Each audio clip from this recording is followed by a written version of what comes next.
Hello again, this is Professor Kim Nelson with the Jewelry Design Department at the Fashion Institute of Technology. This is a continuing tutorial on how to render metal, as well as eventually here's some cabs, this is digital media, but the techniques would be the exact same as that you would use with gouache. Okay, this tutorial is being compiled for the course JD 134.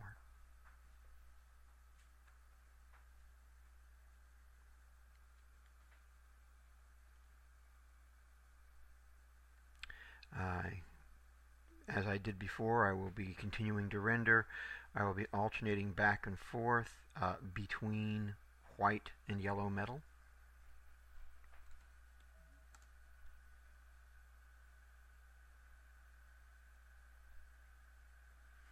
So I will be starting with this form once again. As with the discs and the domes, these are cylinders or cylindrical type forms, and their cross sections are indicated down below so you can see what the form is I'll be painting up above.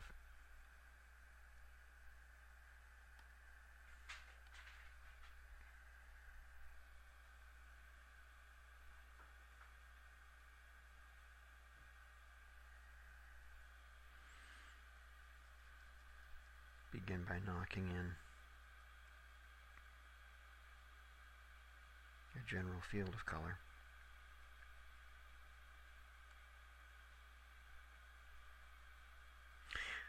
When working digitally, you face a similar challenge with the kind of tool as you do with gouache, in that there's a choice between how much paint and how large of a brush to use.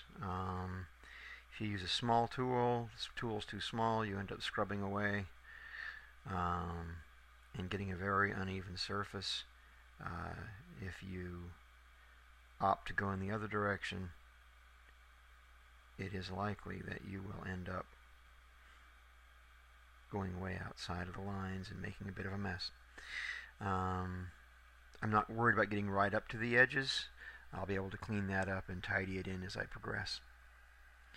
There's my basic block-in of medium value yellow gold, which would be yellow ochre in your color sets. Now I'm going to go to a medium dark. I want to catch the light. As the light comes here, I actually want to catch the shadow as it fills in this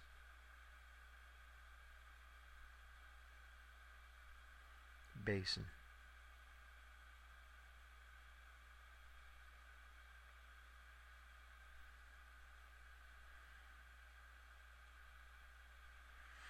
And I want to catch the shadow again as it rolls off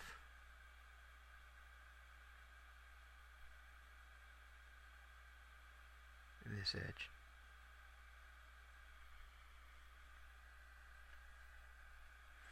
And now I want to put in my medium lights.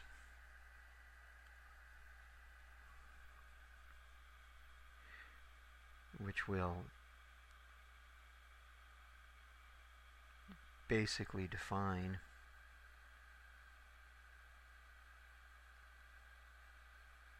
this rise.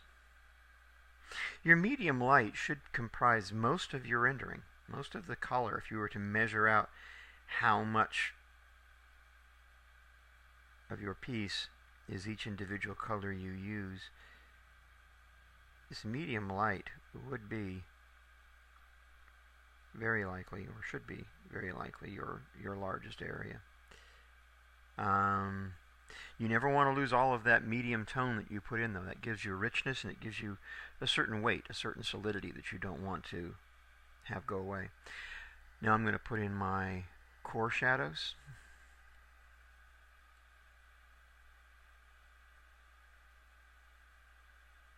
Core shadows, once again, staying closer to the light side than to the shadow side, closer to the left than to the right.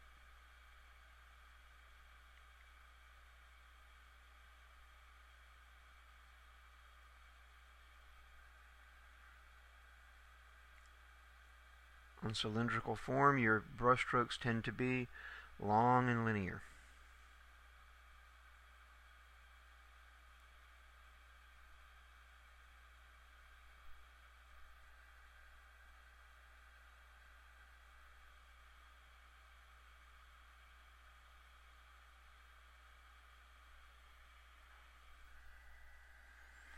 Okay, now I'll put in my highlight.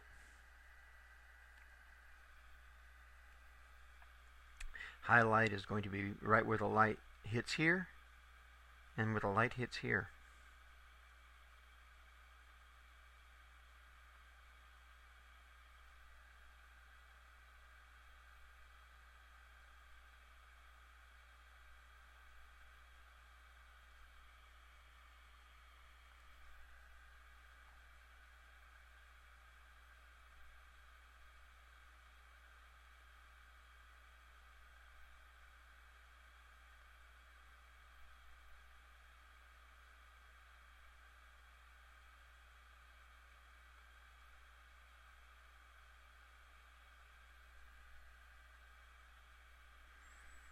Okay?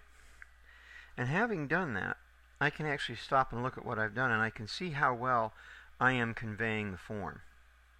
And I can feel the distinct rise, fall, and rise. Now it's time for me to make it more attractive. It's time for me to fill in more detail. Like I've said in previous metal renderings, bring some light into the dark area, some dark into the light area to add interest.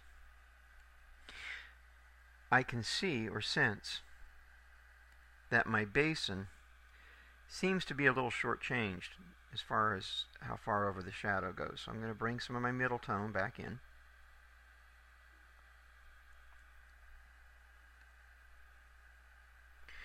And I'll also bring in a little bit of my medium dark. Your medium dark would once again be burnt umber mixed with yellow ochre.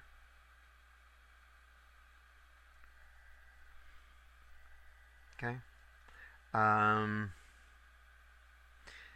I also feel like more light could be here. I want more of a dramatic change from dark to light as that basin comes up and around. So this lovely color, which should be between the medium light and the highlight, that's a very useful color. It's your lemon yellow and your taxi yellow mixed together with a little bit of pro white. That's also an excellent color for doing reflected light.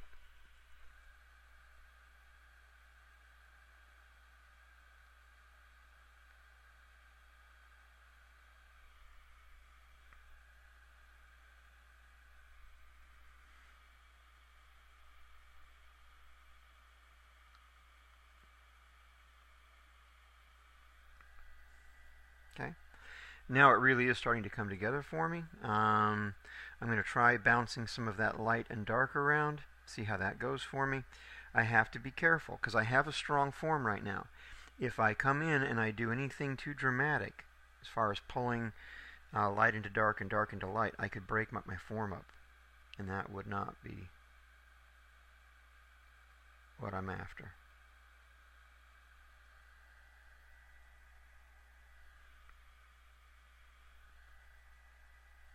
It's a little too light, but I'm going to pretend I'm working in gouache and can't change it and leave it as it is. I'm going to bring a little bit of dark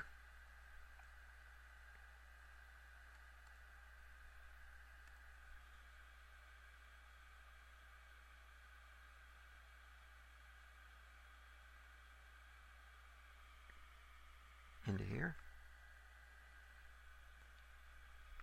And maybe continue with a little break of dark.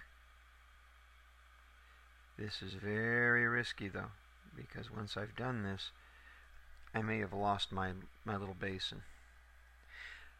No, the basin's still holding. It's okay. It wasn't necessary and it overcomplicates the piece. So I am going to undo it just because that's a prettier rendering. Now the last thing to do is to catch a highlight along the sharp edge of this. This is not rounded, so there would be a highlight. You'll notice that I bring it where the highlight would be and not into the shadow. Into the shadow areas, I'll indicate that that highlight continues in a darker color. At the bottom of the piece, if I really want to accentuate The crispness, I'll actually repeat the same treatment. It does not make a lot of sense form-wise, but it does make a lot of sense reflective-wise. It will make the piece, it'll make those edges seem crisper and make the whole piece seem a little more reflective.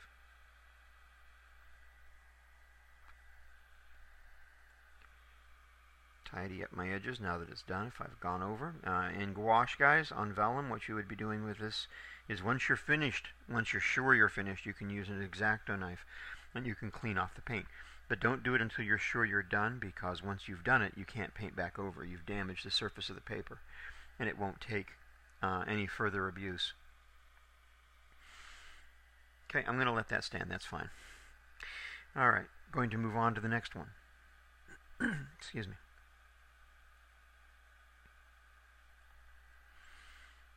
Filling in with the basic yellow ochre.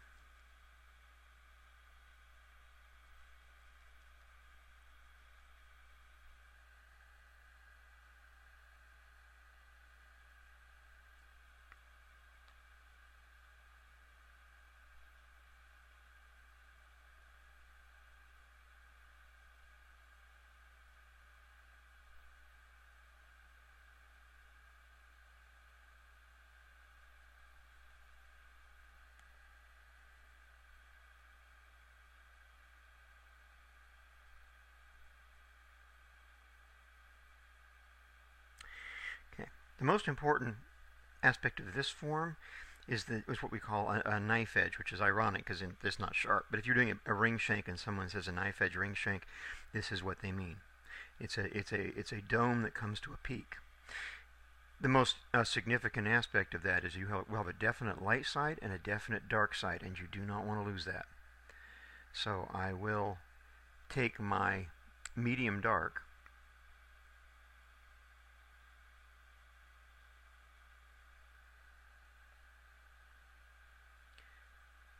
and I will fill in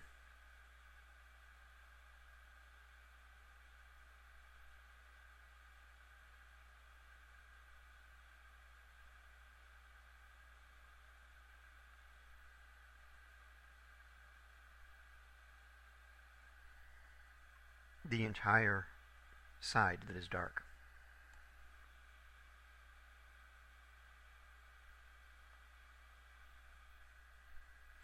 I will bring in my medium light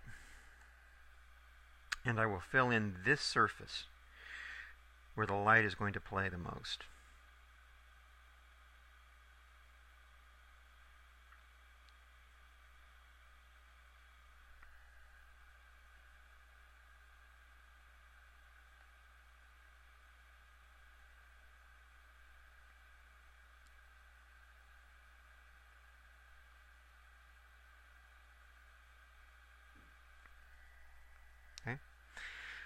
I want my core shadow. Now the core shadow in this case is going to fall about right here.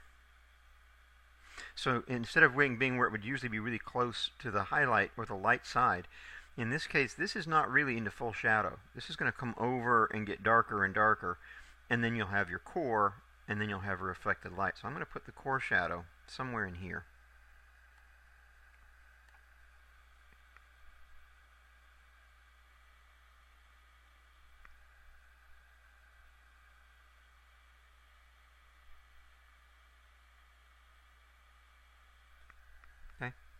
So now I'm looking at this and I can see that it does have that feeling. It goes up and it comes down.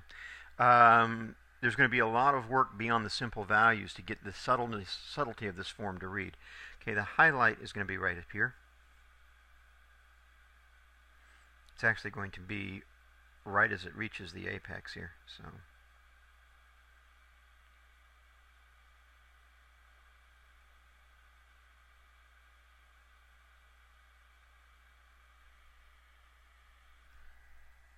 like that. Okay.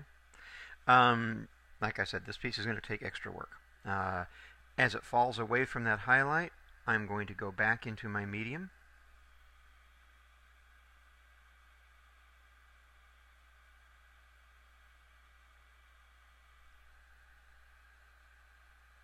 yellow ochre.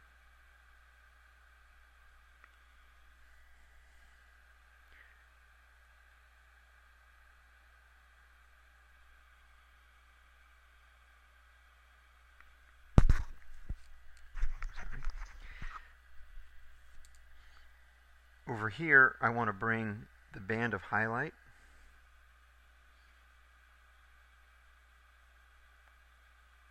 a little farther down.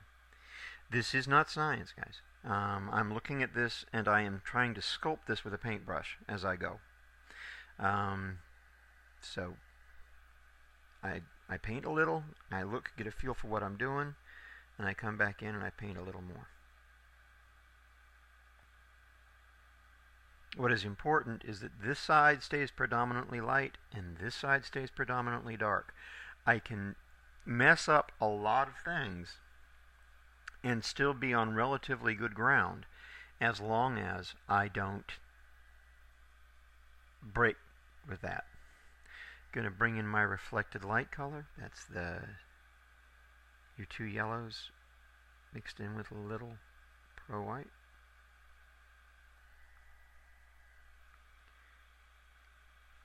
This is rounding off, so I will use it over here too.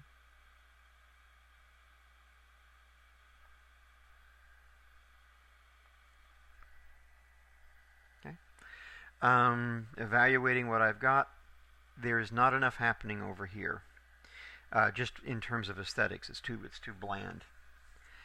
Also, this reflected light is looking much too bold. So I'm going to address both of those. I will kick back the reflected light.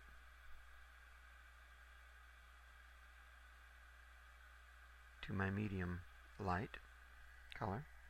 And I'm going to bring in some more light color in here, but I've got to be careful. I can very easily destroy the form. And keeping that in mind, I'm actually going to bring that lighter color in over here, far away from the peak. I don't want to lose that feeling of distinct light to dark.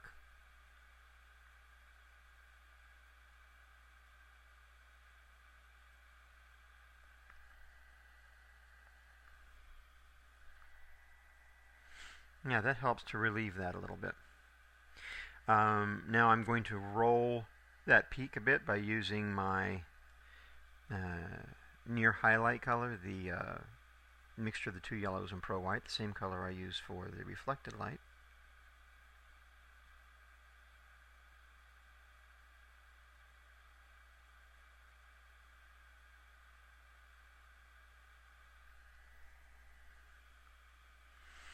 And I want to break up this highlight a little bit. I don't want to put anything too drastic in it. But once again, what I'm creating is a rolled effect, so I don't want it to be too sharp.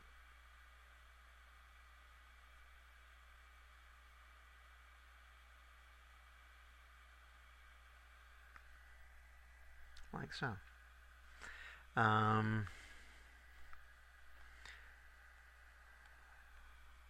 Want to bring more interest over here, but I don't want to break up that form. I want to keep that very light over there. So a fairly broad stroke, once again, of that reflected light tone.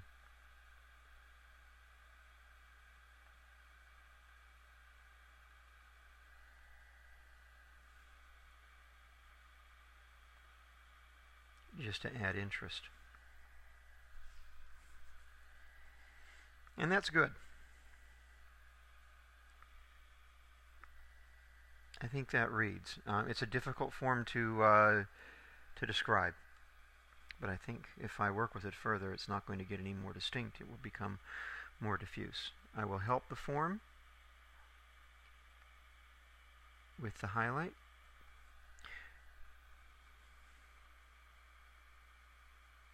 Catching the edge, which will stop abruptly in that light color.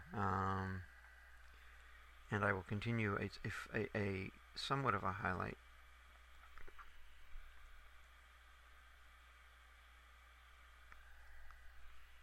And I'm a bad painter. I've got my brush way too much of a baseball bat for the kind of work I was trying to do.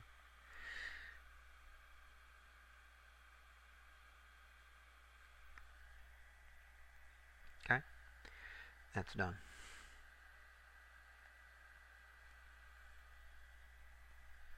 Okay, the next form.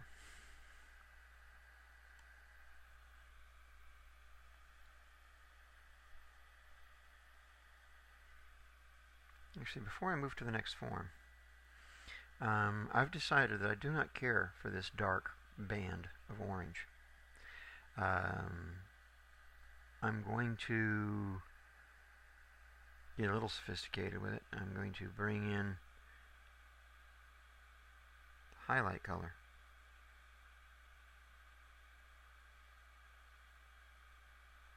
Which is just lemon yellow and pearl white.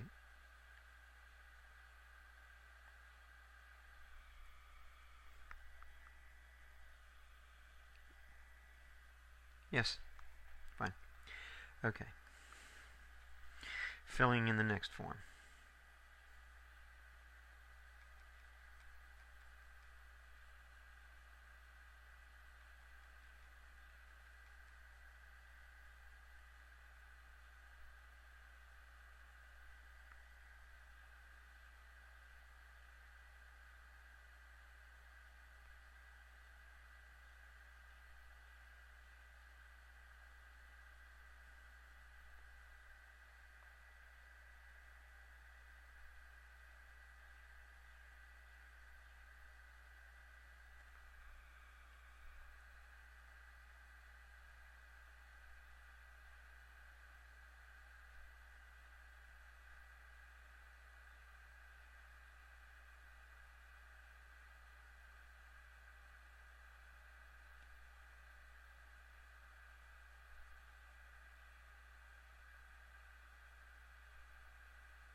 Okay.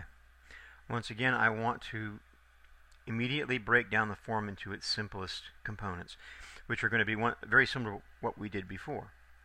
I'm going to take my medium dark, and I'm going to fill in everything to the right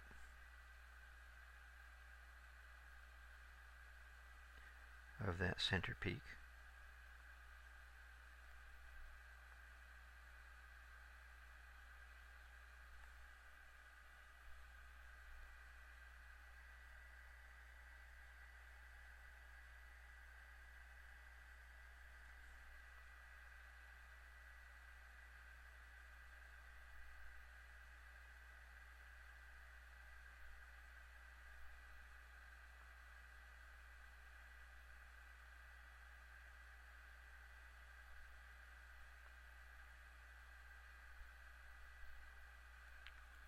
Okay, fine.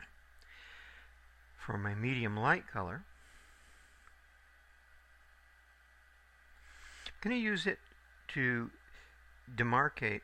There's no rolled edge here, so I'm going to take it right to the edge. There's no need to keep that little line of dark that shows kind of a rolling in this case.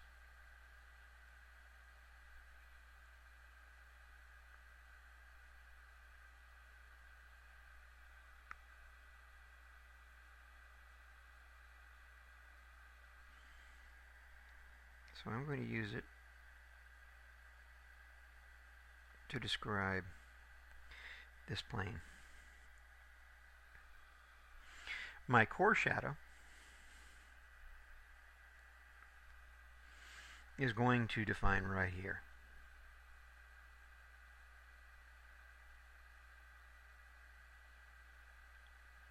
The steepest part of that fall away to the right of the peak.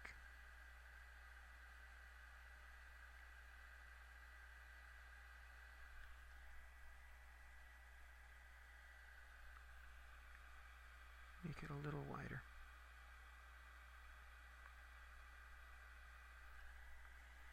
My highlight is going to be right in here.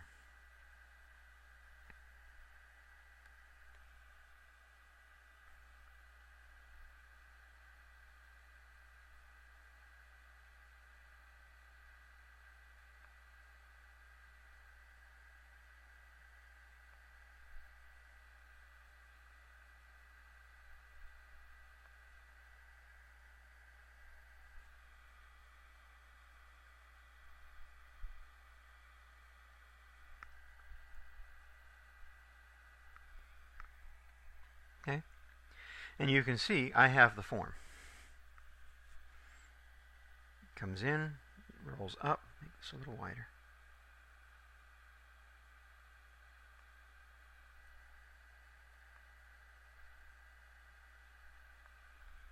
Hits a peak, falls away sharply.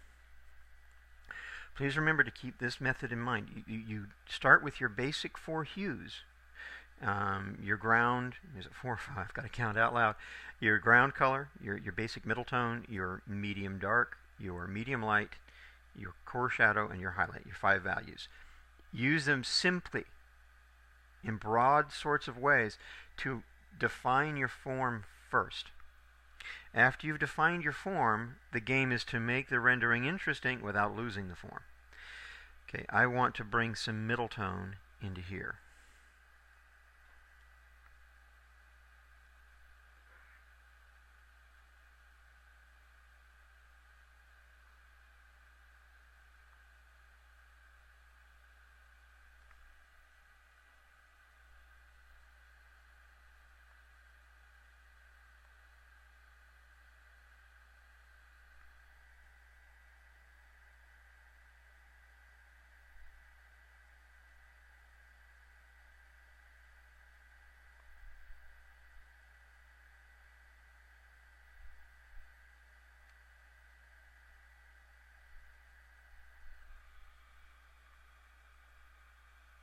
Okay, that allows you to feel like you pick up some light on the other side of this.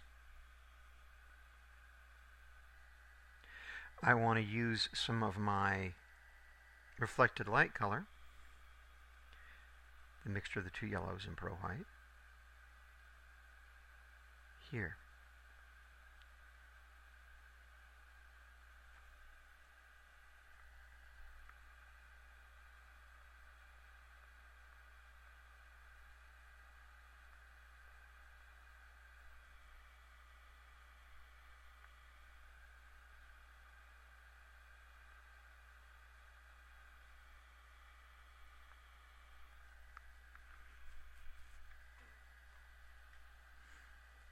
Okay, as this is rolling forward, I want to bring something in between the middle color, the ground value, and my medium dark. So it would be yellow ochre with just a little bit of burned umber mixed into it.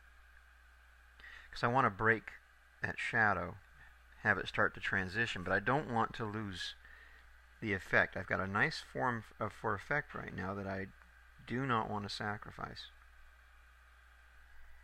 I would prefer, guys, to leave it simple and have the form remain clear than I would to get over ornate with it and lose the form. Okay? Alright, now I want to bring some actual light color. I know that's kind of against the rules because this is the light side and this is the dark side, but really this and this are kind of flat with a peak in the middle. I want to bring some of this up to close to what I have going on over here. I'm going to do that with my medium light.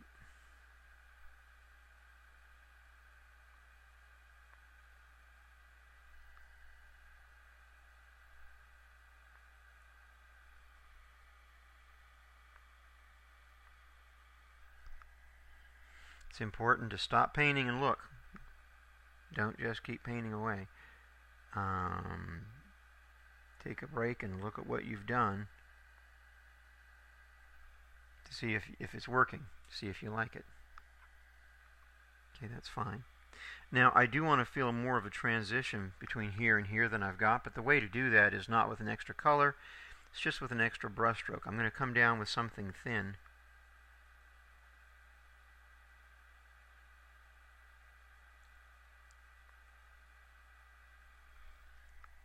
Like that. And that'll give me that roll that I'm looking for. I would like a little relief in here, but it's dangerous. It's dangerous to do because I could lose that core shadow. So I need, if I'm going to do this, I need to choose the value carefully.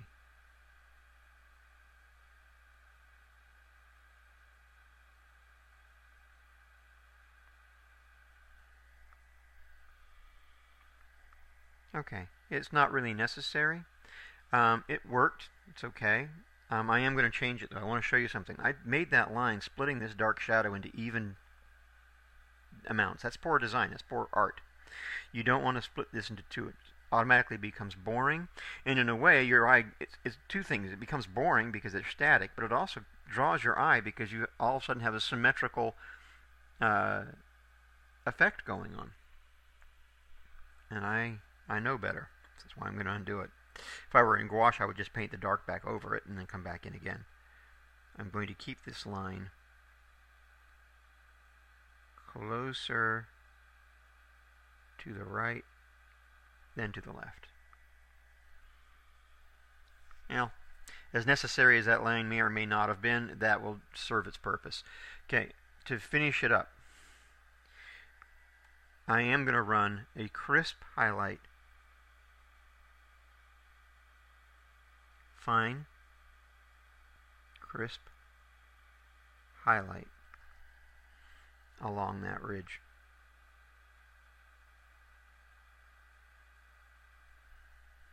I'm also going to run it, because this is a sharp corner,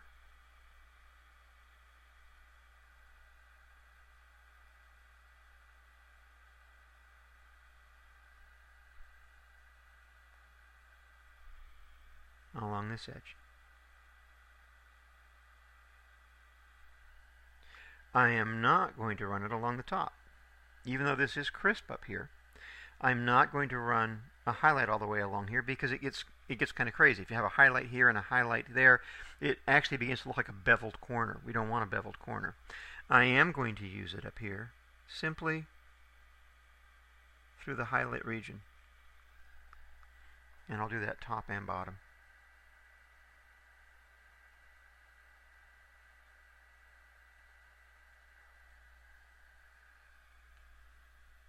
There.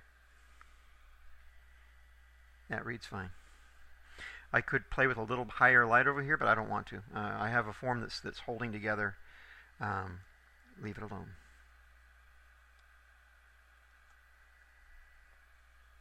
Okay. My next form is a flattened tube with an elliptical cross-section.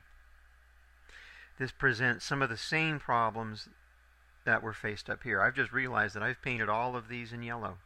So the final two I will paint in white metal. Sorry for that oversight on my behalf.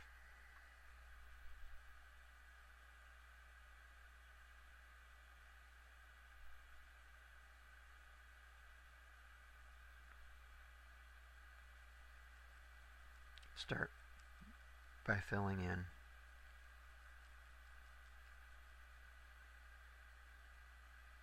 with a medium gray. And in white metal, the only colors we're using are neutral tint and pro white.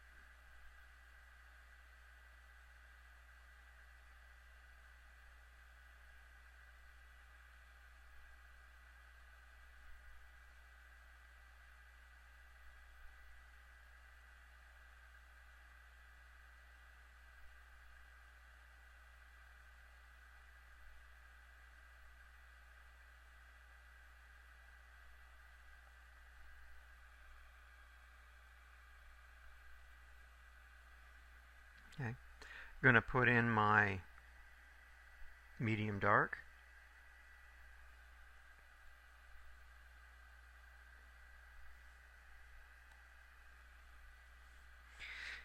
Medium dark is going to be from about here. As it begins to lose the light, it's going to be from here to near the edge.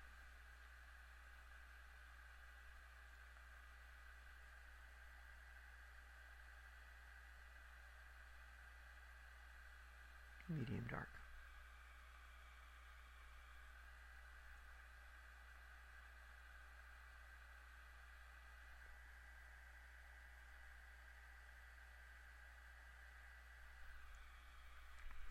Medium light is going to cover a fairly large expanse from somewhere in here where the light begins to, because it starts to fall away here. The light hits here and to where it begins to lose it there. So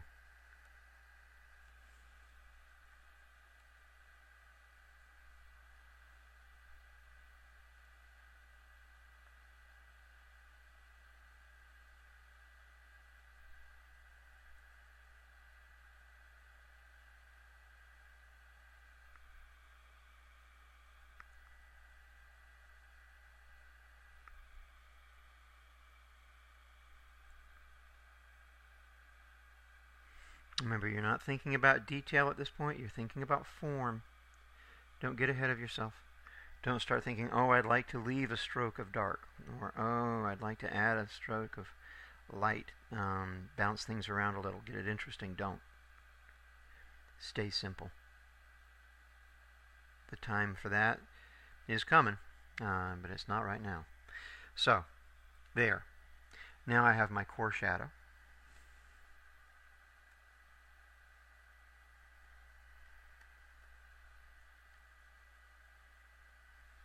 Core shadow is going to be, as in the flattened dome, where the shadow stayed closer to the edge than on a full dome. Same thing's going to happen here. Our actual core shadow is going to be quite close to the side. I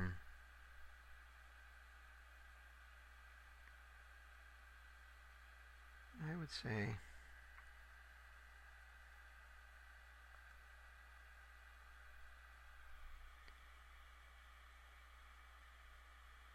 along about in here.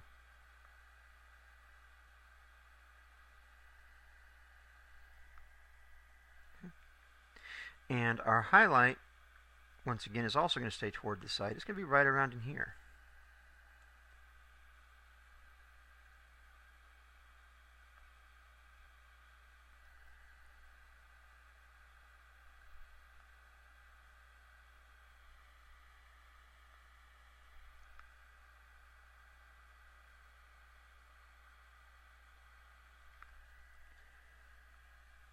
Make it a little wider.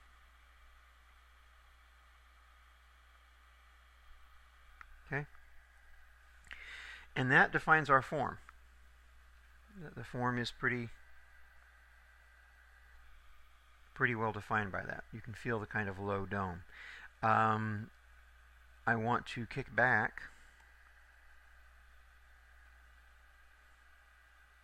or I shouldn't say kick back, I want to extend some light into here.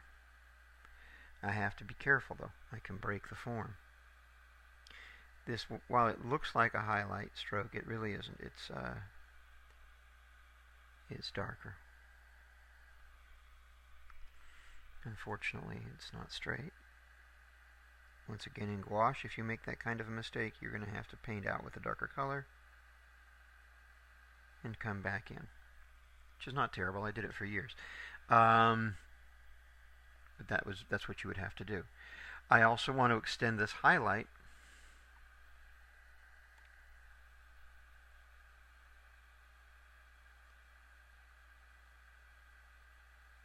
with a thin stroke as well. That stroke is also not straight, but it's okay because it's not surrounded by dark, so it's not getting the same kind of attention. I'm going to do a reflected light.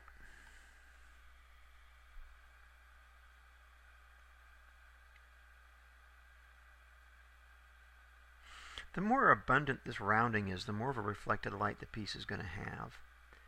So you can actually let a little more reflected light play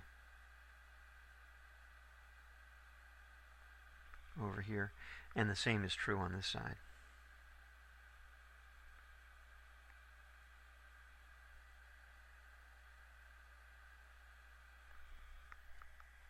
Okay? And that's fine. I'm going to put a crisp highlight along the top edge.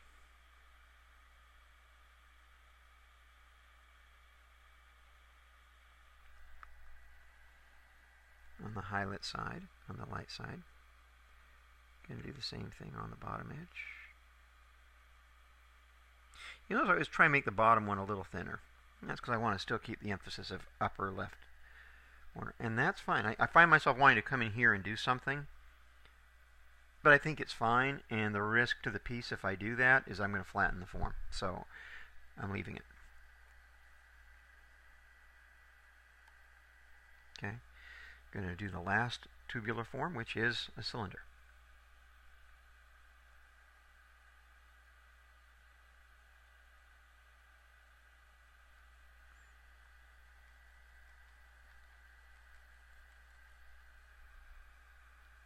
Lay in my medium gray.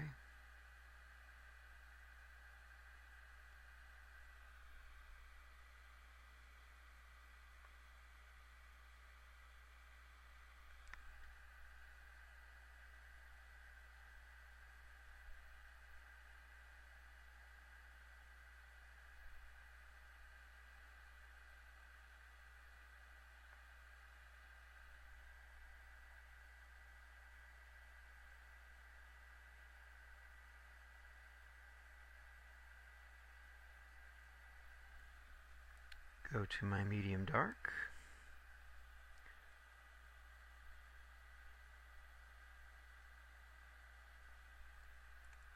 Since this is a full rounded surface, I want that medium dark quite close to the center.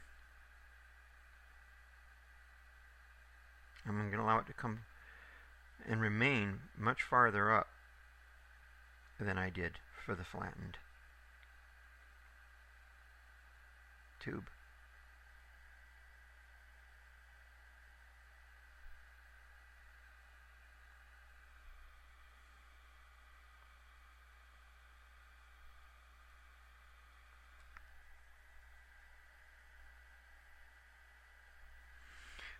My medium light I am going to have come fairly close to the side and almost up to this shadow, to the medium dark.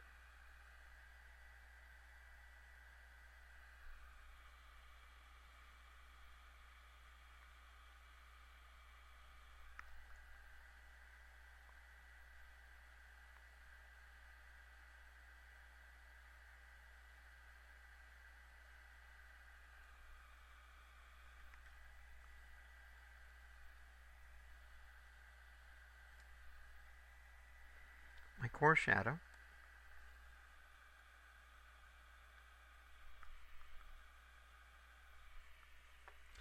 Hold on a minute. Can't really see what I'm doing here, but my hand, I didn't put my glove on, and my hand is starting to drag on the screen, which can affect brush strokes. There we go. My core shadow.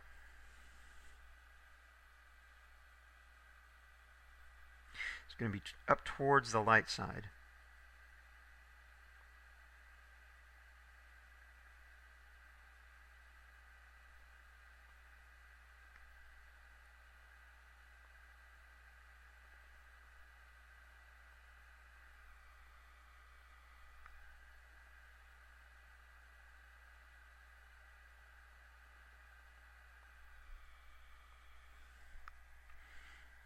And my highlight is going to be quite high, almost to the center.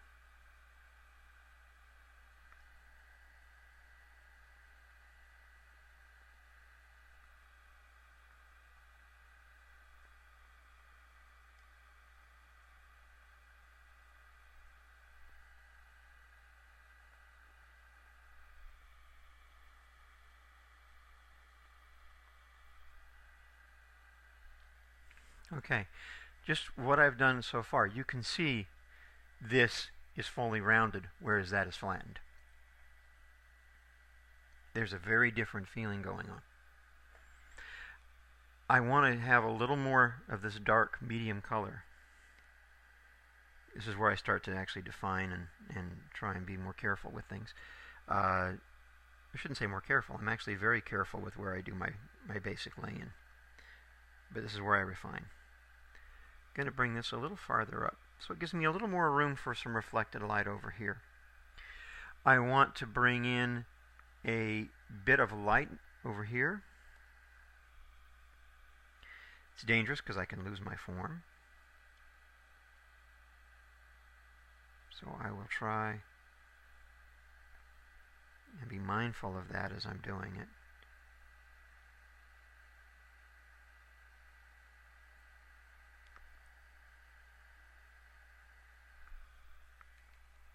Okay. All right. Now it's time to get some detail going. I'll start with doing my reflected lights.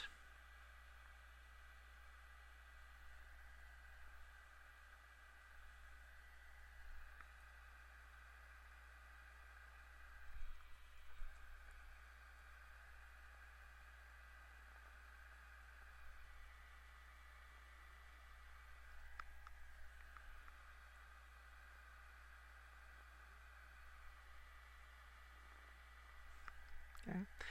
On the shadow side, I'm actually going to let some of that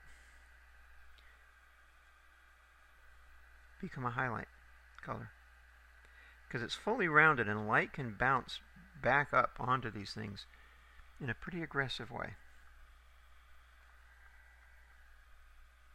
Okay. This over here is a little boring.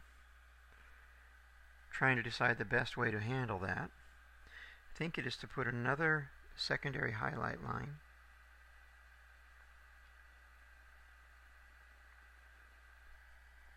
running parallel to the first. And then over here, I want to pick up a little bit of my core shadow, and I want to run it quite close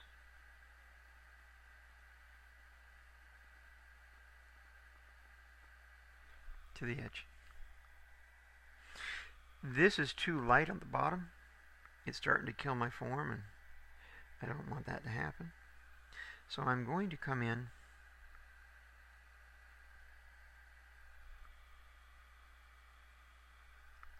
and selectively tint certain sections of that so it kind of breaks it up.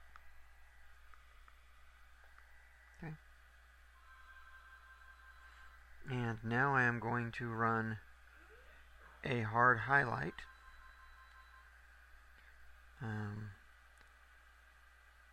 along both the top and the bottom. I will stop it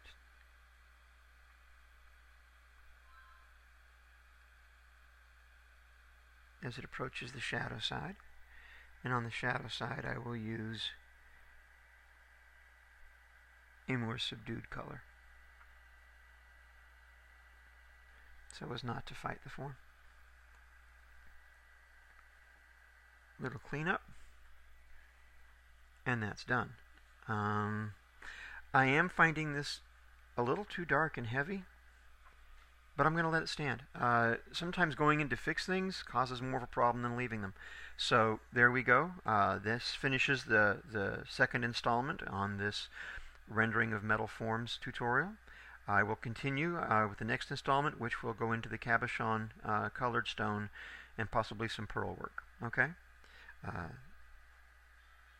Thanks so much, and I will bring this to an end if I can simply find the control to do so with.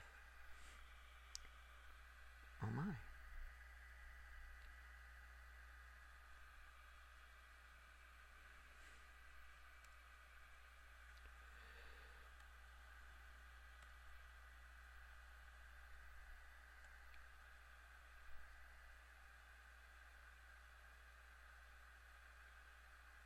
Sorry if this is still recording for the confusion, but my QuickTime